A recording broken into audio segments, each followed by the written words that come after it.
If you're looking for a meatless alternative to pulled pork, try making this washed flour seitan recipe. The dough only requires 2 ingredients, flour and water. It's best to use bread flour or all-purpose because they contain a higher percentage of protein than say pastry flour or cake flour. Mix the flour and water together with your hands until a rough dough comes together. If it feels too dry, add a little more water until it starts to hold together. Don't add too much though, you don't want a sticky dough. Once it's holding together nicely in the bowl, transfer to a clean working surface and start kneading. This is going to help develop some gluten, and since seitan is basically just straight up gluten, that's pretty important. Continue kneading until the dough becomes smooth and you can easily form it into a ball. To tell if it's been kneaded enough, gently press the dough. If it springs back slightly, you've done your job. Place your dough into a large bowl and pour enough cool water over top to completely cover it. Using cool water helps to tighten the gluten strands, which is exactly what we want. Cover the bowl and let rest on the counter for at least 1 hour or up to 8 hours. After it's rested, drain the water and return the dough to the bowl. Now we're going to wash the dough by pouring fresh water over top and gently massaging it. The goal here is to wash away the starch in the flour and leave behind the gluten, aka the protein.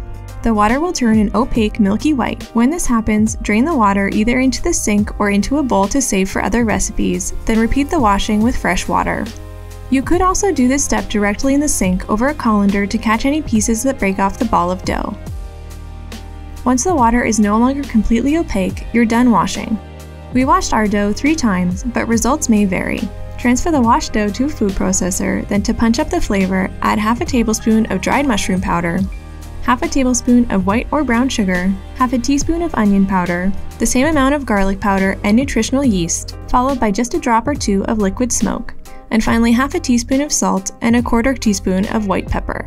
Blitz everything together in the food processor until fully incorporated. If you don't have a processor, you can simply knead the spices into the dough. Gather the dough together, transfer to a bowl, and let rest again for 30 minutes to 1 hour. After this time, the gluten will have bonded back together into one ball that you can stretch and pull into a long oval. Use a bench scraper or a knife to cut into 3 sections, leaving the top part attached. Now you can braid the 3 strands together, pulling and stretching as you go. When you have a nice braid, tuck the bottom under and proceed to tie the braid into as many knots as you can. This is what's going to create the shredded texture that's so similar to pulled pork.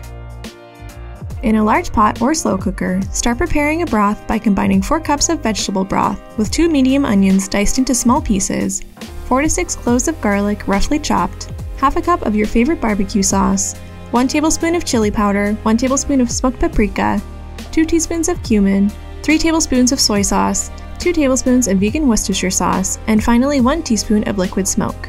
Give that a good mix and bring it to a boil. Add your knot of dough and top off with enough water so the dough is fully submerged in the broth, then cover and let simmer on low for 1.5 hours.